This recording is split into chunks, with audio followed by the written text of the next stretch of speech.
السلام علیکم ګرانو کتونکو، زه یم تفهیم. ګرانو کتونکو، مونږ دلته کې جامع دارالعلوم حقانیه کوړه خټک کې موجود یو. نن دې جامع مسجد دلته کې چې کوم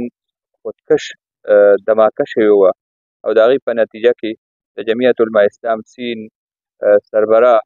مولانا حامد الحق صاحب او د دې جامعې نائب محتمم مولانا حامد الحق صاحب شهید شوی او ورسره نور ملګري هم شهیدان شوي. پرون د هغې رسم قول ادا شو او نن هم ټوله ورځ خاص خلک وی آی پي خلک هغه را روان دي د ملک د مختلفو حصو نه، مختلفو ښارونو نه خلک ګڼ تعداد کې را روان دي. مونږ وکتل دلته کې چې د جماعت اسلامي پاکستان امیر حافظ نعیم الرحمن صاحب ډېر لوی وفد کې چې ورسره پروفیسر ابراهیم عبدالواسع عنایت الله خان او نور مشران موجودو، هغوی راغل دلته کې تعزیت یې وکړو. د هغې نه پس انسپکټر جنرال خیبر پښتونخوا پولیس هغه هم راغلی و،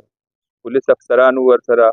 بیا د لاور نه پاکستان مسلم لیگ څه میلمانه راغل او د مجاهدینو د تنظیمونو چې کوم مجاهدین لیډرانو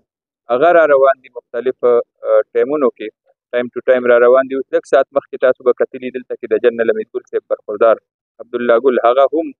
راغو را رسېدلی او سابقه ممبران قومي اسمبلي او ممبران صوبایي اسمبلي هغه را روان دي. مولانا احمد لودیانوي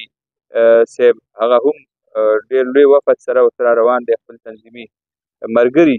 د هغې را رسېدلي دي. نو ګڼ تعداد کې خلک دې ټایم کې د هغې روح توجه هغه دارالعلوم حقانیه کوړه خټک ته ده. دلته کې انسپکټر جنرال خیبر پښتونخوا پولیس هغه هم میډیا سره خبرې وکړي، جماعت اسلامي امیر هغه هم میډیا سره خبرې وکړي او ورسره بیا د دارالعلوم حقانیه چې کوم مشران دي مولانا یوسف شاه صاحب هغې خبرې ډېرې معنی خیزې وي او آی جي پي صاحب دا وینا وه چې مونږ به ډېر زر دی ته د خپل تفتیش چې کوم پراګرس دی هغه به دنیا ته ښیو. خو د جماعت اسلامي پاکستان امیر حافظ نعیم الرحمن هغه هم په دې باندې عدم اعتماد عدم اطمینان اظهار کړی دی او د حمله په پاکستان حمله تصور کړې ده او د هغه وینا دا وه چې دا د پاکستان د سالمیت بقا او تحفظ یو داسې اداره ده چې همیشه د پاکستان مفاداتو دپاره خپل مفادات قربان کړي دي او ډېرې غټې قربانیانې دي، که هغه په دیني محاذ باندې دي، که جهادي محاذ باندې دي، که سیاسي محاذ باندې دي. نو د داسې مدرسې باندې اټیک مشران قتلېدل او قتل عام کېدل د دې مطلب دا دی چې ټول پاکستان هغه غیر محفوظ دی. نو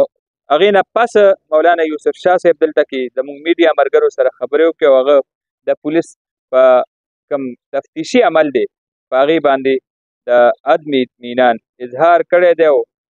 وینا یې کړې ده که مونږ زیارت ورځې پورې دی مطمئن نه کړو او څه خاص پراګرس دی نه یې ښولی، څه خاص تفتیش نه راغلی، نو بیا به مونږ احتجاج طرف ته ځو. ګرانو کتونکو، دا احتجاج دا معامله د لومبۍ ورځې نه دارالعلوم حقانیه کوړه خټک منتظمینو او د جمعیت علما اسلام سین مشرانو دا ډېر ښه طریقې سره ډیل کړې ده. نه صرف ډیل کړې ده بلکې هغه جذباتو باندې هم کنټرول ساتلی دی او اشتعال طرف ته دا مسله نه ده تلې او تر اوسه پورې دا په امن و امان او په سکون باندې ده. په هر حال که دا احتجاج طرف ته ځي نو په خیبر پښتونخوا کې نه چې په ټول پاکستان کې د دې مدرسې شاګردان دي او ډېر ګڼ تعداد کې د دې معتقدین دي او تنظیمي کارکنان شته، نو هغوی دا احتجاج به یو نوی رخ اختیاروي او دا به خطرناک کیدی شي دا احتجاج. اوس هم دلته کې میلمانه را روان دي او مسلسل خلق راځي او دا اندازه دا ده چې دا به راتلونکې څو ورځې به د ملک نه بلکې بیرون ملک بار ملکونو نه خلق چې کوم را روان دي نو د هغوی یو سلسله به یو هغه تعزیت او دوا د پښتو او د اسلامي چې کوم آداب دي د هغې آدابو مطابق هغه تعزیت شروع دی. ډېره مننه، الله په امان.